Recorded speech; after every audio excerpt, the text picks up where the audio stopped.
मकानों का सर्वे किया गया, जिसमें से 1789 का एसडाइन का भुगतान एक बार हुआ, 610 मूल निवासियों को सोलेसियम सहित दिया गया, 710 को सर, 152 लोगों को जो मध्य प्रदेश शासन में बसे थे उनको दिया गया, 110 लोगों को जो आबादी पट्टे में थे उनको दिया गया। इस तरह से लगभग 400 मकान जो एक साथ सर्वे हुए हैं, एक साथ गणना हुई है, एक साथ एमबी बनी है, तो 400 लोगों का भुगतान आज तक क्यों नहीं किया गया? यदि अपराधी थे तो 2900 थे, तो 2900 में 2500 को पैसा दिया गया, 400 को किस कानून के तहत रोका जा रहा है? एक मांग है सर। दूसरी मांग हमारे इस पुनर्वास नीति में है कि भू विस्थापित को 1500 से 4000 रुपए तक का भत्ता देने का प्रावधान है। आज तक एक भी व्यक्ति को 6 वर्ष बाद भी भू विस्थापित को भत्ता नहीं दिया गया। आज तक सूची का प्रकाशन भी हमारा सिंगरौली जिले का प्रशासन नहीं कर पाया। कितनी बड़ी निग्लिजेंसी है।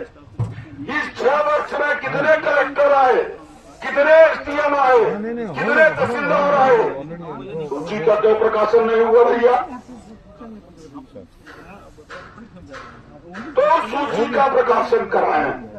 जब हमारा कटाव डेट 31 अगस्त 2019 है, पुनर्वास पुनर्वार्ड में जितने लोगों का नाम है नियमानुसार सभी भू विस्थापित के पात्र हैं।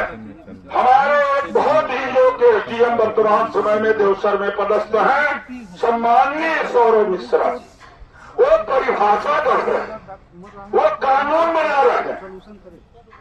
मैं आपसे प्रार्थना करता हूं कि सिंगरौली जिले में कलेक्टर को तो कानून बनाने का अधिकार है ही नहीं, एसडीएम की हैसियत से कानून बना रहा है। किसी भी कलेक्टर को कानून बनाने का अधिकार नहीं होता, तो एसडीएम को कहां से अधिकार है? सिर्फ बनी हुई कानून का पालन कर सकते हैं। तो माननीय आप उस चीज का नियंत्रण करें और अपने सामने सूची का तत्काल बनाकर प्रेषित कराया जाए हमें।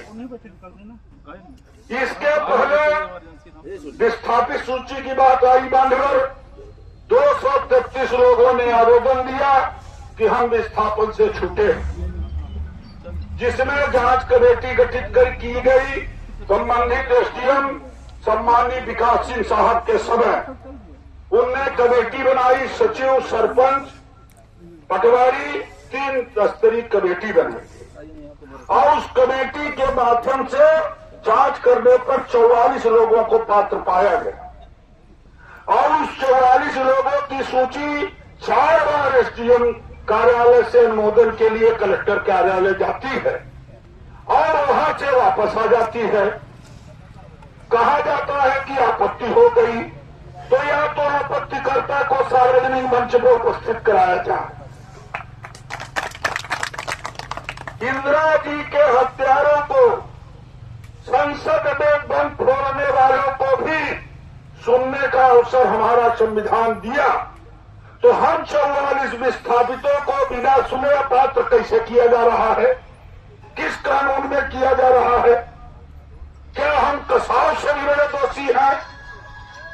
क्या इंदिरा जी के हत्यारों से भी ज्यादा हम लोग गुनाहगार हैं? गरीब एसडीएम, पटवारी, तहसीलदार 44 लोगों को पात्र बनाएंगे, अगले दिन 32 लोगों को बना देंगे, अगले दिन 15 लोगों को बना देंगे। क्या कानून किसी का गिरवी है? ये 5 बार सूचियां गई और 5 तरह की गई, तो सबसे पहले उन अधिकारियों पर एफआईआर कराई जाए जिन्हें 5 तरह की 5 बार सूची भेजी। ऐसे समस्त अधिकारियों पर तत्काल एफआईआर हो जिसने प्रशासन को 5 बार तरह की सूची भेजकर गुमराह करके हम जनता को पीड़ित किया जा रहा है। इन मजाक थोड़ी हो रहा है कि आप एक दिन एक कानून बना दो, अगले दिन दूसरा कानून बना दो, हमारी इच्छा है ऐसा करेंगे, नहीं इच्छा है ऐसा करेंगे। ये कहाँ का संविधान है? तो माननीय विस्थापन की परिभाषा स्पष्ट की जाए, उसको सार्वजनिक किया जाए, उसको पेपर में दिया जाए, उसको मीडिया में दिया जाए, किस तरह का व्यक्ति विस्थापित होगा। और एसडीएम तहसीलदार पटवारी लेवल के अधिकारियों को भू अर्जन की ट्रेनिंग दी जाए। बड़ा दुख है कि सिंगरौली जिले के प्रशासन को भू अर्जन अधिनियम का पता नहीं है। इनको भू अर्जन की ट्रेनिंग दी जाए और तब जाकर के सही न्याय जनता को मिल पाएगा।